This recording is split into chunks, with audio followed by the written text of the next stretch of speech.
রাজু, আজকে সকালেও তোর বাবা মাঠে গেছেন দেখলাম। এ বয়সে এত পরিশ্রম করেন কিভাবে বলতো? কি করবে বল, সংসার তো চালাতে হবে। আমি সাহায্য করবার চেষ্টা করি, কিন্তু বাবা তো সব সময় বলেন নিজের কাজ নিজেই করব। আমার বাবাও তো একই রকম, বলেই না ছেলেরা কিছু শেখে না। দেখ দেখ রাজু, আমার জাল আজকে কি উঠেছে, একেবারে বড় শোল মাছ। আরে আমার ঝুড়িতে দেখ, 3টে বড় পুঁটি, 2টো কই, আর এই যে একটা ট্যাংরাও আছে। আজকে তো আমিই জিতলাম। হ্যাঁ রে, এগুলো তো সব ছোট মাছ রে, আমার শোল মাছের কাছে কিছুই না।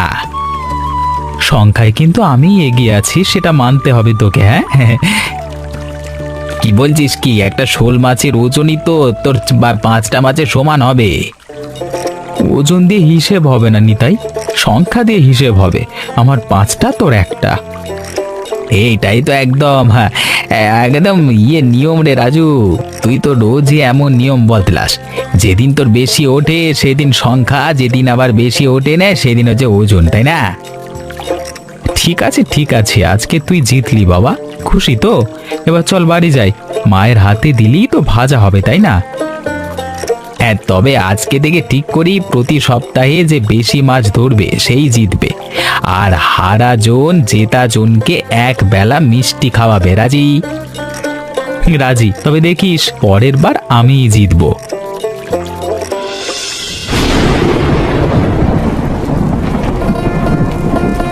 ওরে বাবা, এবার তো একদম ভিজে চুপসে যাব। আরে বৃষ্টিটাই তো আসল বর্ষা রে রাজু, চল দৌড়ে বাড়ি পৌঁছাই। আয় দেখ রাজু, এই বৃষ্টিতে ভিজেও কিন্তু মজা লাগছে, ছোটবেলার মতো। হ্যাঁ রে, মনে আছে ছোটবেলায় আমরা এই বৃষ্টিতেই কাগজে নৌকা ভাসাতাম? হ্যাঁ মনে আছে, মনে আছে তো। তোর নৌকাটা সবসময় আগে ডুবে যেত। আর তোরটা তো একবারও ঠিক মতো ভাসতই না। থাক থাক, পুরনো কথা টেনে লাভ নেই, চল এবার বাড়ির দিকে এগোই। জানিস নিতাই, এই বৃষ্টি দেখে আমার মায়ের হাতের গরম খিচুড়ি আর মাছ ভাজার কথা মনে পড়ে যাচ্ছে। আজকে বাড়ি গিয়ে মাকে বলবো বানিয়ে দিতে। আহা, তোর মায়ের হাতের মাছ ভাজার কথা বললি আমার পেট চোঁচো করে ওঠে রে। একদিন আমাকে একটু খাওয়াস? আরে চল না, আজকে আমার বাড়িতেই চল, মা রাগ করবে না। সত্যি যাব নাকি? তোর মা তো আমাকে নিজের ছেলের মতোই দেখে, লজ্জা লাগে মাঝে মাঝে। আরে কি যে বলিস, তুইও তো আমার পরিবারেরই একজন। আজকের মাছগুলো বিক্রি করলে কিন্তু ভালো কিছু টাকা পাওয়া যেত, শুধু শুধু খেয়ে ফেললে তো লাভ কিছু হলো না। তুই তো সবসময় টাকার হিসেব করিস, আজকে অন্তত পেট ভরে খাওয়া যাক, টাকা তো রোজই লাগবে। ঠিক আছে বাবা, আজকে তোর কথাই শুনলাম, তবে ভবিষ্যতে যদি কোনো দিন সত্যিই বড় কিছু করতে পারি তাহলে কিন্তু মজা হবে। সে তো অনেক দূরের স্বপ্ন রে নিতাই, আগে বাড়ি পৌঁছাই তো। তুই তো সবসময় টাকার হিসেব করিস, আজকে অন্তত পেট ভরে খাওয়া যাক, টাকা তো রোজই লাগবে।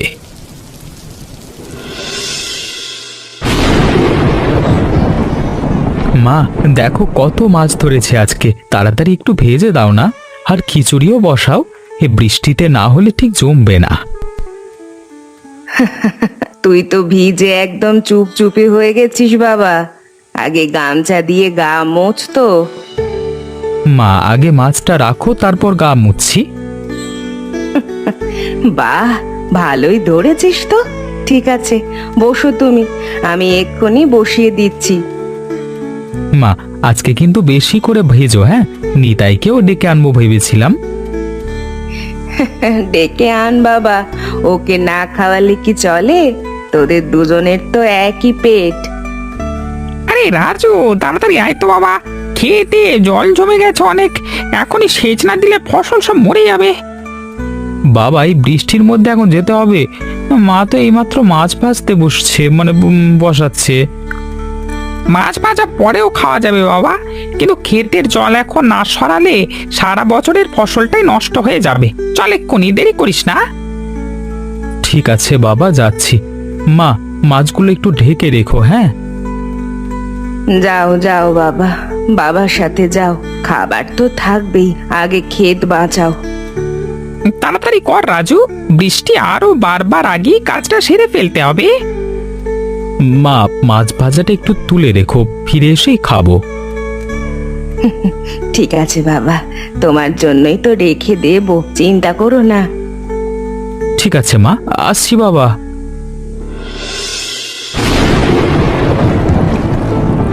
রাজু, এই দিকটা দিয়ে জলটা বের করে দিতে হবে, নইলে ধানের গোড়া পচে যাবে। বাবা, এত জল জমছে যে আলটা তো প্রায় ডুবেই গেছে। তাড়াতাড়ি হাত লাগাতে হবে, নইলে সব শেষ হয়ে যাবে। ঠিক আছে বাবা, তুমি ওদিকটা ধরো, আমি এই দিকটা কেটে দিচ্ছি। এই বয়সে এসে আর আগের মতো শরীরে জোর পায় না রে বাবা, তুই থাকিস বলেই তো এখনো সামলাতে পারি। বাবা, তুমি এত কষ্ট করো কেন? আমাকে আরো বেশি করে দায়িত্ব দিতে পারো তো। সময় হলে সব দেবো বাবা, তাড়াহুড়ো কিসের? তুমি চিন্তা করো না বাবা, আমি তো আছি, তুমি একটু বিশ্রাম নাও। এই অংশটা আমি ঠিক আমি করে দিচ্ছি। উফ, আজকে বড্ড ধকল গেল রে, কিন্তু ফসলটা বাঁচলো এই ঢের। বাবা, তুমি একটু বিশ্রাম নাও এখানে, আমি আশেপাশে আর কিছু দেখবার থাকলে দেখে আসি। না না, চল বাড়ি ফিরি এখন, তোর মা অপেক্ষা করছে। রাজু, রাজু, কাজ শেষ হলো তো, চল বাজারের দিকে যাই, একটু চা খেয়ে আসি, চল। বাবা, আমি একটু নিতাইয়ের সাথে বাজারে যাচ্ছি, এক্ষুনি ফিরে আসবো। আর যা যা, তুই বেশি দেরি করিস নে, মা খাবার বসিয়ে রেখেছে।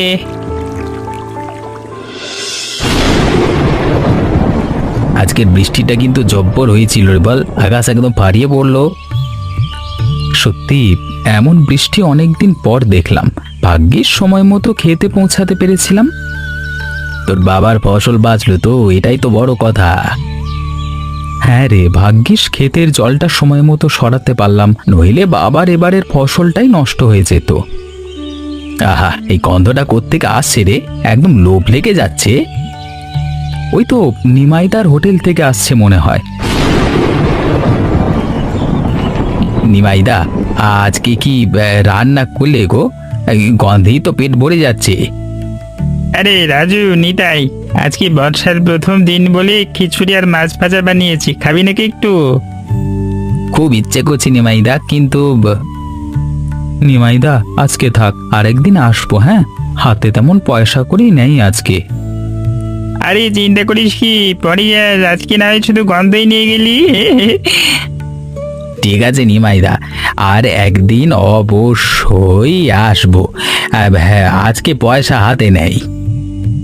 চিন্তা করিস না, সবারই এমন দিন যায়, মন খারাপ করিস না। ইস, নিজেদের যদি এমন একটা দোকান থাকতো রে রাজু, তাহলে যত ইচ্ছে মাছ ভাজা খেতে পারতাম। তাহলে না হয় একদিন সত্যি ভেবে দেখবো বিষয়টা। সত্যি বলছিস? আমার তো এখনই মাথায় হাজারটা আইডিয়া আসছে। দোকান দেওয়া কি এত সোজা নাকি? অনেক টাকা লাগে, মালপত্র লাগে। স্বপ্ন দেখতে তো আর টাকা লাগে না, তাই না? তা ঠিক বলেছিস, স্বপ্ন দেখাটা তো একদম বিনামূল্যে। সেই ভরসা দিয়ে তো রোজ নতুন নতুন স্বপ্ন দেখি। স্বপ্ন দেখা ভালো নিতাই, কিন্তু এখন চল বাড়ি ফিরি, দেরি হয়ে যাচ্ছে। রাজু, তাড়াতাড়ি আয় বাবা, তোর বাবার গায়ে যে ভীষণ জ্বর এসেছে। কি বলছো মা? এ তো বিকেলেও ঠিক ছিল বাবা। সন্ধ্যা থেকেই কেমন যেন কাঁপুনি শুরু হলো, তারপর জ্বর বেড়েই চলেছে। রাজু, তুই এসছিস, শরীরটা কেমন করছে রে বাবা, সারা গা কাঁপছে। বাবা, তোমার গা তো পুড়ে যাচ্ছে জ্বরে। সারাদিন বৃষ্টিতে ভিজে ভিজে কাজ করেছো তো, তাই এই অবস্থা। শরীরটা কেমন অবশ অবশ লাগছে রাজু, মাথাটাও ভীষণ ভার ভার লাগছে। হে, একটু ধৈর্য ধরো, রাজু ডাক্তার নিয়ে আসছে এক্ষুনি। বাবা, তুমি একদম নড়াচড়া করো না তো, আমি এক্ষুনি ডাক্তার নিয়ে আসছি। কি করব এখন বলতো? হ্যাঁ, তো রাতে ডাক্তার পাওয়া যাবে তো? চিন্তা করিস না তোরা, একটু বিশ্রাম নিলেই ঠিক হয়ে যাব। না গো, এই জ্বর তো সাধারণ বলে মনে হচ্ছে না, ডাক্তার দেখানোই ভালো। মা তুমি কোনো চিন্তা করো না, আমি এক্ষুনি ডাক্তার প্রণবকে ডেকে আনছি। বাবা তুমি একটু শুয়ে থাকো, আমি আসছি।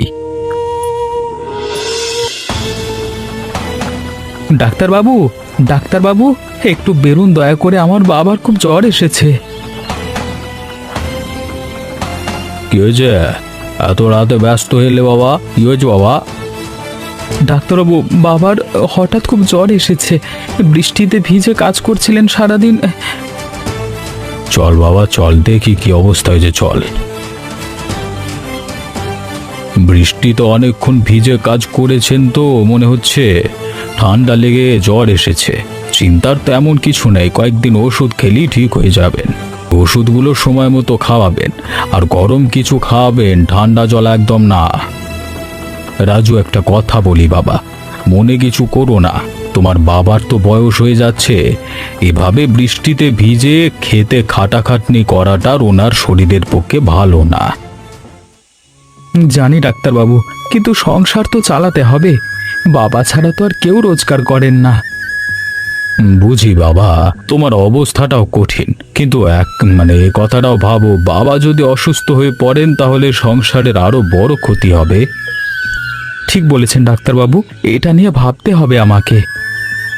তুমি ছেলে হিসেবে যথেষ্ট দায়িত্ববান, শুধু একটু নতুন পথ খুঁজে বের করতে হবে তোমাকে। ঠিক আছে ডাক্তারবাবু, আমি চেষ্টা করব। তোমার চোখে যে জেদ দেখছি তাতে মনে হচ্ছে তুমি ঠিকই কিছু একটা করে দেখাবে। বাবার বয়সে এভাবে খাটলে তো একদিন বড় বিপদ হয়ে যাবে। নিজে দাঁড়াতে শেখো, বাবাকে একটু বিশ্রাম দাও।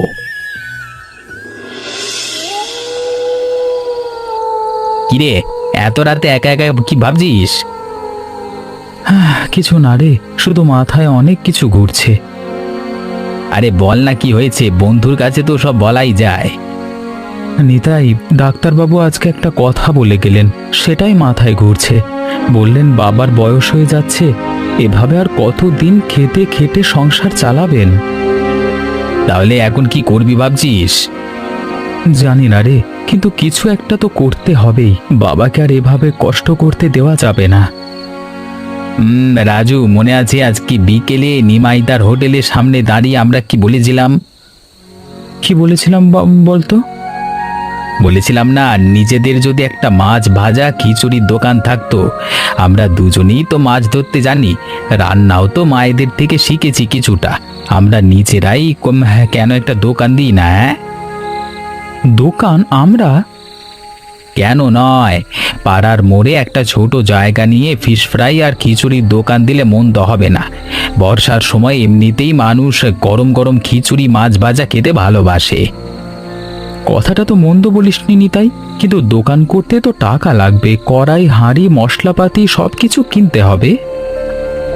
আমাদের দুজনের হাতই তো রান্নার হাত ভালো, দুজনের, শুধু একটু পুঁজি হলেই হয়। সেটাই তো, সাহস আর ইচ্ছা শক্তি থাকলে বাকিটা ঠিক হয়ে যাবে। সত্যি যদি এটা করতে পারি তাহলে বাবাকে আর কখনো মাঠে খাটতে হবে না। তাহলে করেই ফেলি রাজু, ভয় পেলে তো কিছু হবে না। এটাই তো সমস্যা, এত টাকা পাবো কোথায়? সেটাই তো ভাবনার বিষয়, কিন্তু বাবার জন্য যদি কিছু করতে হয় তাহলে এই পরিকল্পনাটা সবচেয়ে ভালো। তুই চিন্তা করিস না রাজু, একটা না একটা উপায় ঠিক হয়ে যাবে, বেরিয়ে আসবে। কালকে সকালে আবার কথা বলি, এখন যাই, রাত হয়ে গেছে। ঠিক আছে নিতাই, তুই একটু ভেবে দেখিস এভাবে টাকার ব্যবস্থা করা যায়। দেখি, মাথায় একটা কথা ঘুরছে, কালকে সকালেই বলবো তোকে। ঠিক আছে, কালকে দেখা যাবে।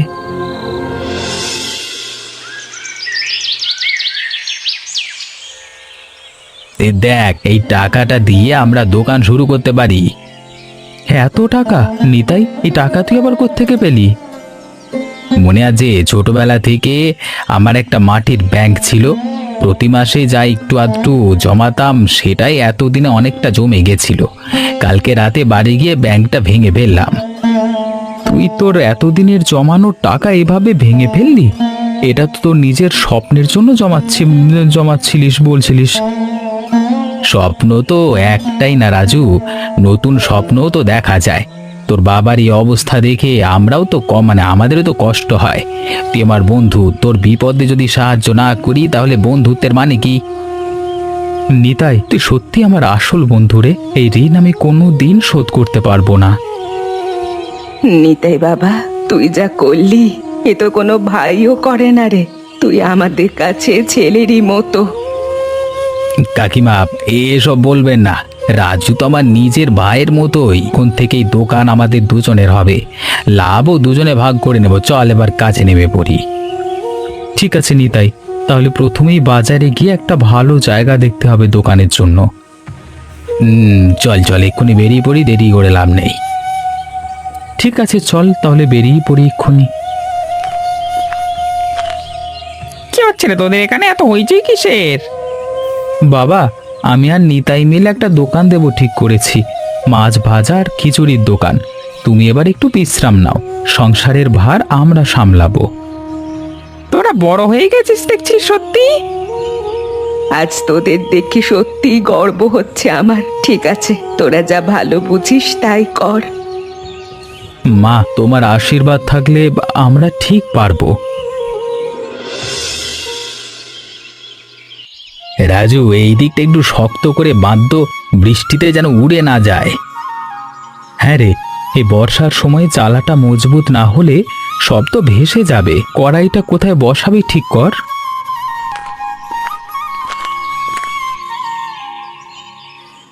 এই নে বাবা, আমার পুরনো কড়াইটা নিয়ে যা, এখনো ভালোই আছে।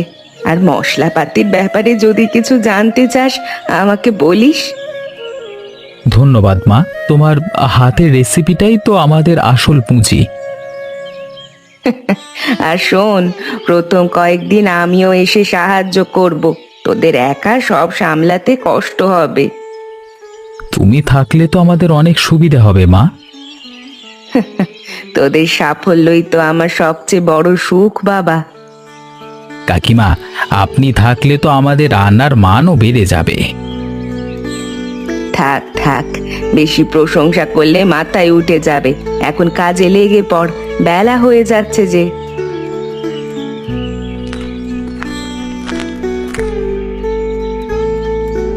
কিরে, তোরা দোকান দিচ্ছিস নাকি? আমার হোটেলের পাশেই তো এবার প্রতিযোগী বসবে দেখছি। এই না নিমাইদা, প্রতিযোগী না, আমরা তো নতুন শিখছি মাত্র। আপনার